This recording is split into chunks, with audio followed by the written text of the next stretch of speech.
¿qué tal? ¿Cómo le va hoy? Soy Aisa García y en entrevista especial de Guía tu Cuerpo vamos a hablar de un tema que aún en este año, 2025, sigue siendo tabú. ¿Adivinen cuál? Pues la educación sexual. Y es que a menudo posponemos o evitamos hablar sobre este tema con nuestros hijos. Pero ojo, que es fundamental. Por eso hemos invitado a una experta y debo decirlo, es una de nuestras especialistas consentidas, la valoramos muchísimo. Ella es Vicenta Hernández Haddad, psicóloga especialista en salud sexual y reproductiva, y ella nos ayudará a entender por qué es importante abordar este tema de manera abierta y oportuna. Muchas gracias, Ay, Aisa. bienvenida, Vicenta, qué gusto tenerla de nuevo acá. Gracias, Nos Isabel. han pedido mucho retomar el tema de la educación sexual, porque claro, en las escuelas no suele ser una asignatura Ujú.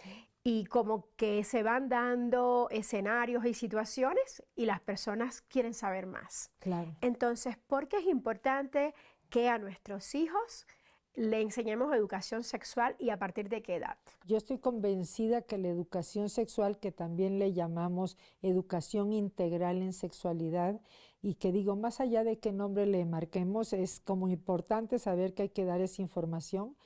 Estoy convencida que es una herramienta maravillosa para que uno vaya aprendiendo desde la primera infancia, pues a conocer su cuerpo, a conocer como qué es el placer y el displacer. Sí, hay personas que se asustan cuando yo hablo del placer desde la temprana edad y les digo, pues los niños van aprendiendo cuando les arden los genitales porque el pañal ya tiene mucho rato y van aprendiendo qué rico sienten en la tinita donde se están balanceando. Entonces, todo eso es parte de la educación sexual porque el que uno lo permita, el que uno no lo obstruya, hace que ese niño o una niña pueda explorarse poco a poco, vaya hablando espontáneamente, ¿por qué me pasa esto?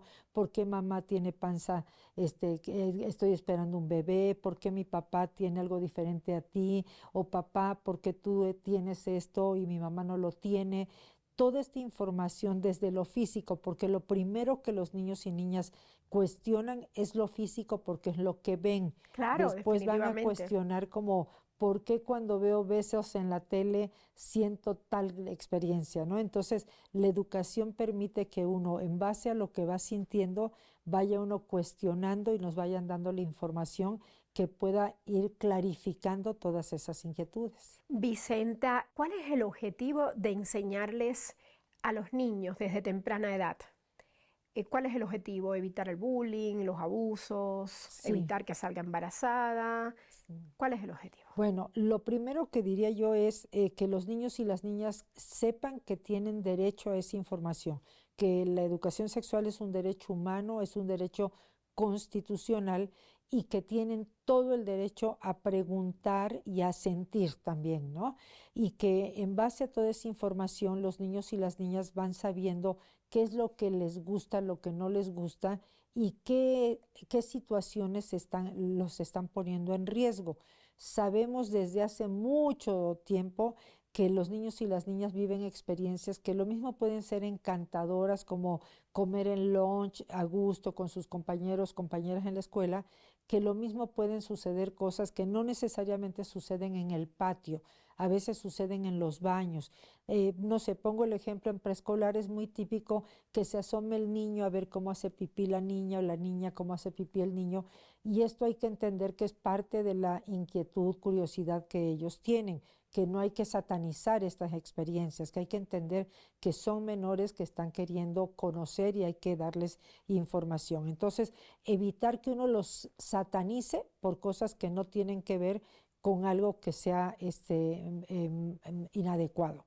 Pero también hay que enseñarles con toda esta información que hay personas que pudieran ser disque de confianza y que no son confiables en realidad. Importantísimo. Y que lo mismo puede ser el mejor amiguito que de pronto tiene un comportamiento de discriminación, de violencia física y que nadie tiene derecho a violentarle. Otra de los aspectos es que emocionalmente nadie tiene derecho a decirle cosas que les hacen sentir mal, como esto de, no sé, recuerdo siempre la anécdota de un chico en consulta que decía que con quien competía por la mejor calificación en primaria, le dijo un día, ¿sabes por qué se murió tu papá? Porque no te quería. Entonces, eso dice uno, ¿y qué tendrá que ver con la sexualidad? Tiene que ver con nuestras emociones, Claro, porque ese chico que estaba llorando la muerte de su padre, además es como dejarle caer una culpa o un sentimiento de abandono que él no lo estaba viviendo de esa manera, porque aunque la muerte es una forma de abandono en el sentido de me dejó, pero no claro. te dejó porque quisiera dejarte, Ajá. se enfermó y murió la persona. Entonces, es hablar de emociones como esto de pues mi papá no se murió porque no me quería, mi papá estaba enfermo o le dio un infarto, etcétera. Es hablar de esto que estoy sintiendo, es adecuado, no es adecuado, por qué esta persona se me acerca de esta manera, no me agrada o sí me agrada y si hay consentimiento. Por ejemplo, los niños y las niñas desde muy pequeñitos van aprendiendo a decir qué cosas están de acuerdo en vivir y cuáles no. Y a esto se le llama consentimiento. Es decir, nos dimos un besito en kinder y los dos estábamos de acuerdo. Nadie sometió a nadie. Y Pero, ¿desde qué edad debemos enseñar la educación sexual a nuestros pequeños? ¿Y cuál sería el objetivo a corto y a mediano plazo? bien, la educación sexual comienza desde que el bebé nace prácticamente de cómo nos comportamos con él o ella. Ahora, el objetivo es no nada más validar las emociones que puede tener cada niño o niña, sino también ir hablando de cómo se puede prevenir situaciones de riesgo sin que ese niño o niña sea responsable de lo que los adultos podemos hacer. Un niño o una niña tiene que aprender a prevenir una situación de abuso o a denunciar familiarmente me están haciendo esto. Entonces, un punto sería el abuso sexual, otro sería el bullying desde la parte emocional, física, sexual, estos juegos que hay de pronto en los baños de se les hace como un chiste bajarle los pants a alguien y que se le vean sus nalguitas. Esto es una forma de violencia, claro, de violencia en el sentido que el niño se sintió violentado, pero también hay que tomar en cuenta que ese otro niño o niña también es un pequeño que necesita información y límites. Otro de los aspectos es el consentimiento. ¿Quiénes están de acuerdo y en qué están de acuerdo? En jugar, en darse un beso, en querer ser novios, en que quieran tomarse de la mano, el que quieran jugar. Todo esto forma parte importante para que en la adolescencia, cuando empiezan muchos de los noviazgos, si no es que empezaron antes, ellos sepan qué quiero hacer y qué no quiero hacer y que de veras sea porque nadie me está presionando. Otro aspecto es prevención de infecciones de transmisión sexual, prevención de embarazos no planeados, no deseados, sobre todo en la adolescencia, porque esto es tremendo. México sigue ocupando primer lugar en embarazos en adolescentes y primer lugar en abusos sexuales. Entonces, desde la primaria, ¿hay que enseñarles educación sexual a los niños? Yo diría que desde que están siendo amamantados les estamos enseñando cómo manejar muchas cosas de sexualidad. Si, no sé, si le están tocando el pecho a mamá mientras maman y mamá le está retirando la mano, ya ese Ajá. niño o niña está aprendiendo a que mamá no acepta que yo tengo necesidad de poner mi manita mientras soy amamantado. Que ahí hay una diferencia. A No es ver, lo mismo el bebé a que el niño de 3, 4, 5, 10 años quiera venir a tocarle los pechos a mamá. ¿eso qué significaría? Eso a veces lo hacen por curiosidad, a veces lo hacen porque incluso les gusta sentir al tocar los pechos de mamá sin que esto tenga que ver con que va a haber una relación incestuosa. ¿Le da seguridad? Le da seguridad, pero además le da curiosidad. Ahora, en la secundaria supongo que haya que dar más talleres, información sobre la Sí, educación sexual, justamente para prevenir esto que nos decía, los embarazos no claro. deseados porque son a temprana edad, Claro. o el abuso sexual. En secundaria ya tendríamos que traer la información de que nadie invade el espacio de otras personas y que hasta para abrazarse y besarse sería importante también tener este permiso, esta El autorización. consentimiento, El como consentimiento, decía. así es. Entonces, los chicos y las chicas, que para mí es importantísimo validar el derecho a que tengan noviazgos. Y siempre digo, no es que los promuevo, pero los mismos chicos y chicas están buscando tener estas relaciones de afecto, estas relaciones de acercamiento, de a ver qué se siente, porque huele rico, porque me gusta su cabello, porque tengo ganas de abrazarle, a ver cómo se siente o de darle un beso, pero siempre con consentimiento. ¿Y qué pasa, Vicenta Hernández Haddad, si cuando nuestros hijos eran niños no abordamos el tema de la sexualidad y luego de adolescentes nos explota la bomba con preguntas o con problemas? Así es, que lo más probable es que sea más con problemas que con preguntas, porque ya el tiempo de hacer las preguntas directas, ya ese chico o chica aprendió que no fluye naturalmente en la familia. Entonces siempre va a haber oportunidad de rescatar la posibilidad de hablar del tema. Es un buen punto. Vamos a hacer una breve pausa para continuar hablando de educación sexual en niños y adolescentes.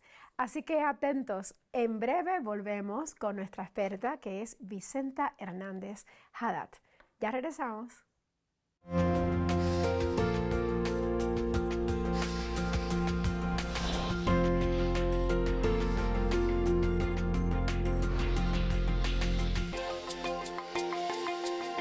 Estamos de vuelta para continuar este diálogo sobre educación sexual con Vicenta Hernández Haddad, psicóloga especialista en salud sexual y reproductiva. Vicenta, nos llega una pregunta a la cuenta de @hizoentrevista, que es la cuenta oficial de nuestro programa, y nos preguntan a qué edad los papás deben acercarse a los hijos y explicarles las partes del cuerpo, para qué sirven, etcétera, etcétera, y por qué no dejarse tocar de cualquiera. Claro. Esa es la pregunta. Yo desde los 2 o 3 años de edad puedo sostener una sesión con un niño o una niña como educadora. Y yo digo, eso mismo podría estar haciendo una mamá, un papá, un docente en la escuela si estuviera autorizado a manejar esos temas, y donde les podemos ir diciendo cuando dicen, ¿por qué Luisito hace pipí parado? Y entonces, porque los niños tienen pene, las niñas no, porque tienen vulva, no es pero, es porque tienen vulva. Y ya ahí respondiste una duda, ¿sí? Y después Claro. dicen, ¿y por qué ellos tienen algo diferente? Porque los niños son diferentes en esa parte que las niñas. Y después, ¿y por qué la maestra de primero tiene tanta panza? Bueno, porque está esperando un bebé. Entonces, todos estos temas básicos, porque son básicos, tienen que ver con lo externo, lo que alcanzan a ver, diferencias físicas, por qué mamá antes tenía panza grande y ahora no tiene panza tan grande porque ya está un bebé, y por qué le da leche. Todos estos temas son de sexualidad porque implican partes de nuestro cuerpo, pero además lo emocional, que a mí me parece importante que no lo perdamos de vista. Tiene que ver con identidad de género. ¿Y por qué nació niño y no niña como yo? Bueno, porque a veces hay niñas y niños, o siempre hay niños y niñas y no sabemos qué vayan a hacer. Y entonces, ¿y a quién vas a querer más? ¿A mi hermanito por ser niño? No, pues a los dos los quiero. Entonces, si se fijan, estamos hablando de equidad de género. Claro. Aunque no digamos las palabras equidad de género. Ahora, cuando yo era niña, se hablaba de que los niños llegaban porque una cigüeña los traía. Ahora, cuando un niño de 8 años, una niña, te pregunta cómo vine a dar a parar al mundo, ¿qué hay que explicarle? Bueno, esa pregunta de los 8 años que tú dices, la hacen desde los 4, un porcentaje chiquito, y a partir de los 5, un porcentaje más grande. Y a los 6 yo digo que aunque los niños y niñas no hayan preguntado por dónde se juntaron las células, sí hay que explicarles de que papá y mamá, en este caso hablando de una pareja heterosexual, juntan sus cuerpos, y entonces papá pasa la célula de papá al cuerpo de mamá. Y entonces te dicen, pues de pronto te dicen, pero ¿y cómo le hizo para que no se saliera? Bueno, porque al juntar sus cuerpos, el pene entra en la vagina y ahí entran los espermatozoides. ¿Y cómo le Así de hizo? claro. Así de claro. Y además hay dibujos hermosos en los libros, libros para pequeños.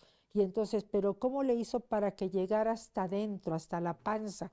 Porque sí, estamos hablando de afuera la vulva, el tubito, la vagina, y entonces estamos diciendo que acá en la panza está el bebé.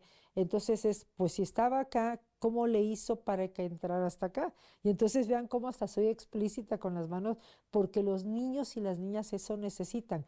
Claro, lo adecuado no es que lo hagamos con los niños y niñas pequeños con las manos, sino que mostremos imágenes. Con las imágenes, ¿para qué nos sirven? Número uno, porque ahí está viendo el niño o la niña cómo es la vulva, la vagina, la matriz, las trompas, de dónde salen las células de mamá, cómo son las células de papá. Entonces, todo esto no nada más te permite ser más clara en la explicación, sino que te descansas. ¿En qué sentido te descansas? Que en lugar de que ese niño esté así viéndote de, ¿y qué más, mamá? ¿Y qué más? Que las mamás y papás sufren. Les digo, con un libro, y entonces el niño o la niña desvía la mirada y tú mientras estás observando, y ya viste aquí, y hasta respiras, porque sé que lo sufren muchas mamás y papás, porque esto que tú decías, a los 8 o 9 años de edad, no, a veces puede ser a los 4, 5, 6 años de edad, y de ahí te dicen, por ejemplo, en preescolar y 6, 7 años no te dicen si te duele, pero a los 7, 8, 9 te dicen, ¿y eso te dolió? ¿Y por qué querías hacer eso? Ya te cuestionan hasta, El hecho. de veras querías hacer eso? Y ¿Tanto deseabas tener un hijo? sí, y ahí pueden tomar la idea algunas niñas, porque no los niños, las niñas de decir, entonces yo prefiero adoptar, porque ya entraron esa etapa que yo le llamo del guácala, donde empiezan con que yo nunca voy a hacer eso, nunca me voy a dar besos en la boca, Sí, claro. y que no hay que reforzar esa etapa del guácala. Cuando ven a alguien en la televisión besándose, una Sí. pareja, dicen guácala. O los papás, así como, papá, mamá, qué asco, ¿cómo se les ¡Qué ocurre asco! besarse delante de mí como si fuera un acto inmoral, ¿no? Cuando, bueno, estoy hablando de un Fuera de beso lugar. que no fuera un beso que tiene un nivel de intimidad que los niños no tendrían por qué estar percibiendo. Pero la gran mayoría de los papás y mamás, el beso que se dan no es de que rebase algo que no debieran de ver los niños, ¿no? Y la procrastinación de este tema, ¿qué tanto afecta en el desarrollo emocional y sexual de los niños? Muchísimo, porque entonces un niño o una niña que no está hablando con papá y mamá desde temprana edad, es difícil que vaya a preguntar cosas. Por eso es que ahí nos vamos a encontrar que hay familias donde una mamá, papá dice, es que mi hijo justo me acaba de preguntar por qué hay personas gays, ¿no? Y entonces va a haber muchas mamás y papás que digan, a mí mi hijo nunca me ha preguntado esto. Yo les diría, en esta época, en estos tiempos, que un niño o una niña no pregunte sobre las personas gays, lesbianas, por qué se Ujú. casan dos mujeres, quiere decir que no estamos abriendo el tema en la casa. Y hay que trabajar mucho en la familia para no pensar que el que nosotros hablemos de este tema es como confundirlos. Yo lo veo cuando trabajo con mamás y O papás promocionarlo, o promocionarlos, porque ¿sí? también hay muchos tabúes con Así ese. me lo han dicho algunas mamás y papás, me dicen, es que yo siento que al abrir este tema es una forma de promover, de confundirlos y además hay un chico gay en secundaria y entonces me da miedo que mi hijo se vaya a contagiar y les digo, si no es COVID, ¿no? O que se vaya a convertir, si no es religión, o sea, la orientación sexual no es algo que se nos contagie. Uno desde muy pequeño va dándose cuenta si te atraen los hombres, las mujeres y en qué momento quieres experimentar con una o con otra persona. Hablar de estos temas es darles información, está comprobado que al estar hablando de temas como no nada más del desarrollo, sino del uso del condón, de los riesgos de infecciones de transmisión sexual, de lo maravilloso que es enamorarse, de qué importante es el consentimiento, tienen entonces un nivel de conciencia mayor y entonces postergan por más tiempo la vida sexual. Eso para mí es muy importante, que además un niño o una niña que tiene información tiene la oportunidad también de denunciar con los seres cercanos cuando hay una situación de violencia, de riesgos de abuso, etcétera. ¿Cómo superar este miedo que sienten los papás? ¿Comprando libros? Sí, leer libros de educación sexual dirigidos a niñas, niños y adolescentes facilita que nosotros como personas adultas aprendamos el vocabulario con el cual se le explica a los niños y niñas, nos familiaricemos con los videos y con los dibujos que vienen en estos materiales porque a lo mejor a la hora que está la pareja viendo el material dice, no, no, no, yo eso no lo hablo con mi hijo, ay no, ese mejor tócalo tú, ese tema, ¿no? Entonces ya desde ahí te estás dando cuenta cuáles son como los miedos que tenemos en pareja, o pensemos si es una mamá con una abuela que están educando a los niños, también es así como a lo mejor la abuela tiene más apertura, porque eso vas a notar también, Aisa,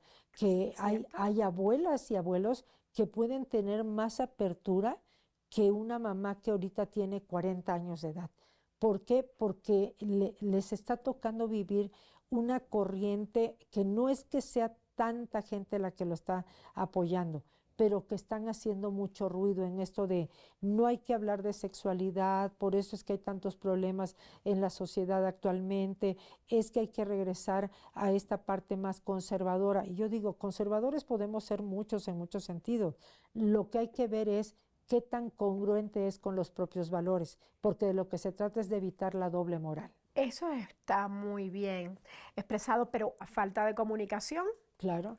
¿qué viene? ¿Qué consecuencias? Bueno, pues en primer lugar que yo veo que hay un gran número de chicas y chicos que se está sintiendo muy acosado por la manera en que están hablando de algunos temas en un grupo o que la manera en que les quieren abrazar o la insistencia en que consuman alcohol o la insistencia en que fumen y entonces los chicos y las chicas tienen que aprender que ni tengo por qué presionar a los demás ni yo tengo por qué dejarme presionar y vivir presionada como persona, que tengo que decir, ya te dije que no, el famoso no es no. Entonces el consentimiento es muy importante. Eso es de las cosas que más debemos enseñar desde que los niños están pequeños, ¿cierto? Claro, no, los niños desde kinder pueden aprender a que yo quiero este carrito de mi amiguita y entonces no, pues no lo puedes tomar porque es de tu amiguita. Pero es que yo lo quiero y yo lo quiero. Y les digo, no, hay que enseñarle a que es de la Y que amiguita, lo respete. que lo respete. Y muchos dicen, pero son niños. Sí, pero también al otro le estás enseñando a que si yo no lo quiero compartir, no tengo por qué verme obligado. Claro, si nunca quiere compartir el carrito, la pista de no sé qué, la muñequita, el dibujo, la crayola, entonces estamos hablando de alguien que no está aprendiendo a compartir. Pero siempre hasta las personas adultas tenemos algo que no le compartimos a nadie. Definitivamente hay que aprender a decir no Sí, para poder dar sí o no el consentimiento, sí. ¿no? A que toquen tu cuerpo y a que no toques el cuerpo de otro. Y como decía, esto ayuda a incluso a evitar el bullying en las escuelas, que es algo que se da con frecuencia, ¿no? Claro, y que violenta emocionalmente y que además este tema del bullying sexual, que yo creo que lo dejan pasar así a veces como de pasó tal incidente, pero hay que revisar de dónde viene ese bullying sexual, donde someten a un chico, una chica a tomarle fotografías en lo que está haciendo pipí o a que de pronto le bajan la falda para ver o le suben la falda para verle sus nalgas y que quieren tomarle una foto. Esas son actos violentos y hay que ver por qué lo hizo la otra persona, no nada más por qué sucedió acá, por qué se quedó hasta callada esta chica o chico, sino también por qué esta otra persona se sintió capaz de hacerlo. Y que no estemos convirtiéndolos en sociópatas o psicópatas a todos, casi siempre la base es la falta de educación sexual. Vicenta, ¿es verdadero o falso que reprimir y prohibir son palabras que debemos o acciones que debemos evitar a la hora de hablar con nuestros hijos de temas sexuales? Prohibir no funciona, prohibir lo único que hace es que se construye esta doble moral. Incluso hace unas semanas me decía una chica, es que ellos se pierden de saber qué es lo que andamos haciendo sin que ellos se den cuenta. Muchas gracias, Vicenta Hernández Haddad, por acompañarnos hoy en entrevista especial de Guía tu Cuerpo. Espero que venga muy pronto Así a será. hablar de otros temas, porque es un tema complejo y donde caben muchas aristas. Gracias. Gracias. Y bueno, recuerden que la educación sexual es un derecho, ya lo dijo Vicenta Hernández Haddad, y una herramienta fundamental para adoptar decisiones informadas, muy importante, sobre nuestra salud y nuestro bienestar desde que somos pequeños. Yo le invito a no evitar esta conversación tan importante con sus hijas e hijos Cuídese mucho y ámese más. Ya me despido. Espero que su día siga siendo maravilloso. Hasta la próxima.